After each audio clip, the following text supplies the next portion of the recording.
Welcome back to MVM. Today we're going to look at the newest set of games coming to Kickstarter from Greater Than Games. But before I talk about the games, I want to give a little bit of a history lesson. I want to talk about Cheap Ass Games and James Ernst. James is kind of known for making irreverent, fun games like Kill Dr. Lucky and the Devil Bunny games.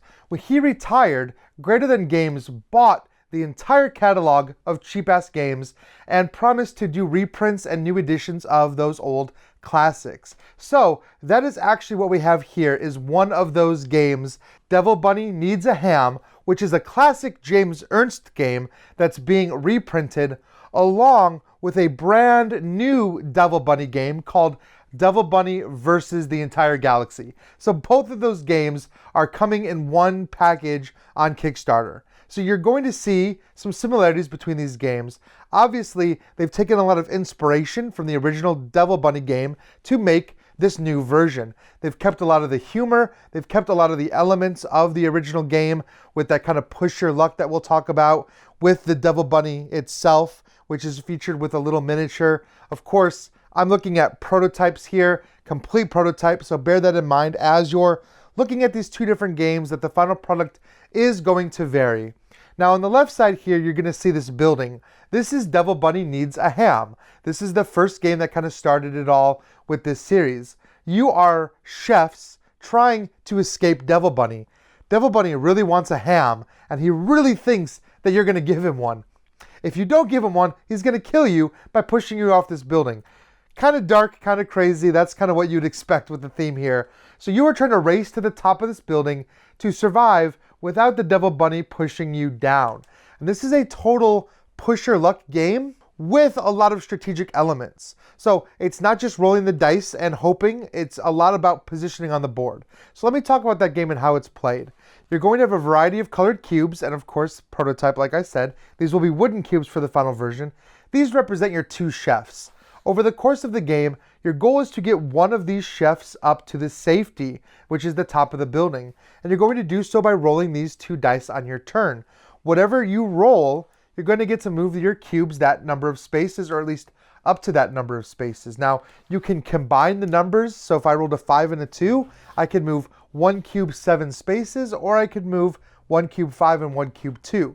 But there's a caveat to this. You can never go straight up the building. You can only ever move horizontally and diagonally. So you're always trying to move up to that many spaces if you can. But you're going to see a variety of these windows which have hazards that you cannot move into. In addition, you cannot move into other players. So if other players are blocking your space, you're going to have to move potentially horizontally before you can then make a diagonal movement. Now this seems fairly simple. You're just going to be trying to avoid other players and position your pieces in a smart way so that you can eventually reach the top. However, anytime somebody rolls a 6, the Devil Bunny is going to pounce. And they're going to pounce on the player who is highest up the building. So that's kind of where that push your luck element comes in. You don't want to be the highest person in the building unless you're really maybe hoping that a 6 is not rolled. Now, if there are multiple people in the same row, which will happen, he's going to pounce on the cube that is the leftmost. So he's going to pounce on that cube, and that cube is going to fall all the way down the building until someone catches it. If you are below a cube, you catch that cube and you place it in the space below you if you can.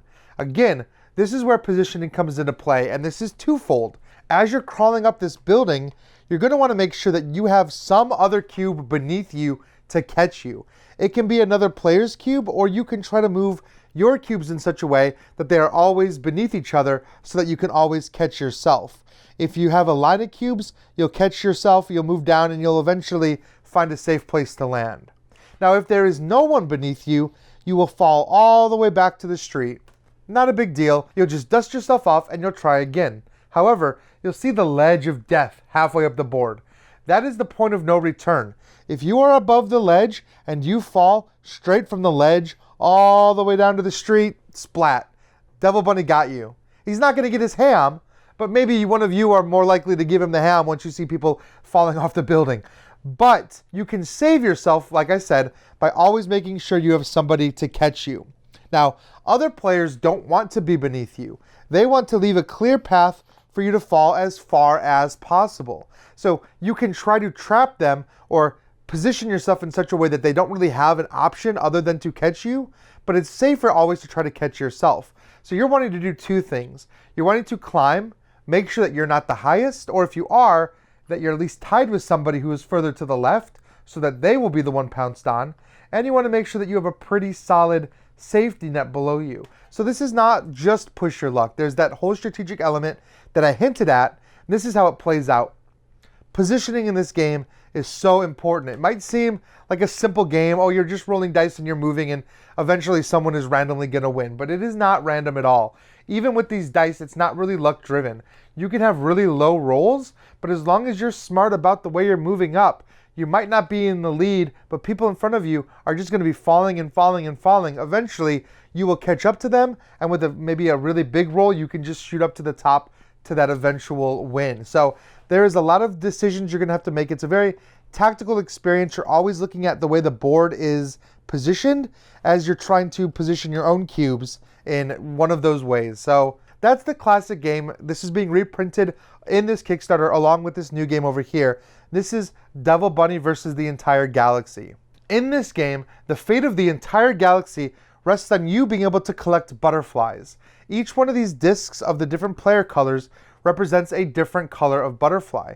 You are wanting to collect your butterflies and bring them back to your tent in this weird kind of Devil Bunny circus. However, the Devil Bunny is the ringmaster in the center of the circle, and he is going to do everything he can to pounce on these butterflies and scatter them. So you're going to see some of the same elements that you saw in Devil Bunny Needs a Ham, but very different. This is still push your luck, but it's a very different kind of push your luck. On your turn, you're still rolling dice, but you're only rolling a single die. And this is going to dictate where you put your butterfly.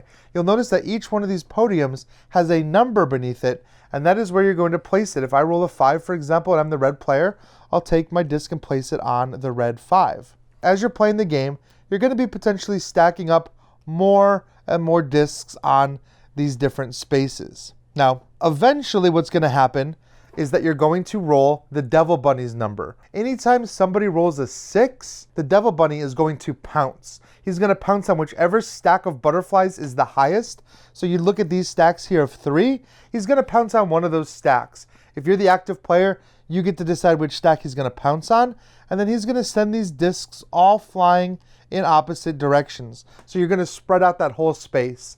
Now, Devil Bunny is on the 1. As the game progresses and you are stacking more and more, eventually he's going to jump again to the highest stack, and he's going to spread it out adjacently to these adjacent spaces. And this is going to continue happening. You're going to continue adding discs onto them, and the Devil Bunny is going to keep splattering them. But there's one more thing you can do, and that's actually move these piles. And this is where the strategic element of the game comes into play.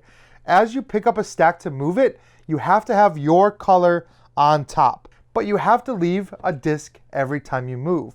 So for example, if I was to move this stack here and I'm purple, I could move down to the clown car, leave a disc, move one to the purple tent, leave a disc. Since I left a purple disc on the purple tent, I score it for myself. I have captured one of the 3 butterflies that I need to win. So that's your ultimate goal, is to leave your discs on your tent. Now there's an element of push your luck here as well, because you're planning out those moves.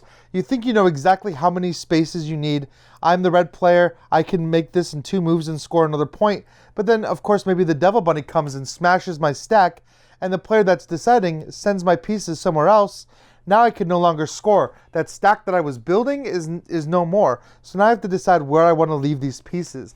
Of course, if somebody else's color is on top, they can come around and they can start moving those as well, causing all kinds of chaos on the board. You're never going to really know exactly what your plan is going to be. So again, it's a tactical experience. However, there is a bit more strategy to this game. It takes a little bit more modern gaming and infuses it with that Devil Bunny flavor, because it's all about planning and also blocking other players, because you don't want to give them control of a stack that'll let them score. And if you could potentially put a disc on top of another player's stack, that's even better, because you're blocking them from being able to move that stack. You want to have the freedom to move yours. Of course, other players are going to come and they're going to drop their discs on top of your butterflies, leaving you unable to move them as well. So there's a constant back and forth cycle that's happening here. You're going to see a lot of that same DNA, a lot of the same, almost like a party game feel that you'll have between both these games. They are kind of light gateway games with a very accessible theme. I mean, very comical, kind of cartoony theme with that Devil Bunny running around just trying to wreak havoc with the players. These are both available in the same collection. You've got the original game and the new game that takes its complete inspiration from that original. So take a look at the Kickstarter page to see the final products of both of these. Like I said earlier in the video, this is just prototypes, but you're going to see the final components, especially those Devil Bunny miniatures that come with each game. So make sure to do that. Let me know below which of these games you're wanting to play the most and which other cheap-ass games you're wanting to see reprinted. I know that Kill Dr. Lucky is maybe one of their most famous games, but they had such a rich catalog of games that are all available through Greater Than Games in the future. So I can't wait to see which one of these games they bring back next. But of course, thank you so much for watching, liking, subscribing to us, and following us here at MVM, and I'll see you next time. Congratulations, you got to the end of one of our videos. Now, if you want more practice, just click on the video over here. It's another video. You might not have seen it yet, so click on it. If you don't want to do that, at least click on the subscription button below. That always helps us. And if you want notifications, please ring that bell.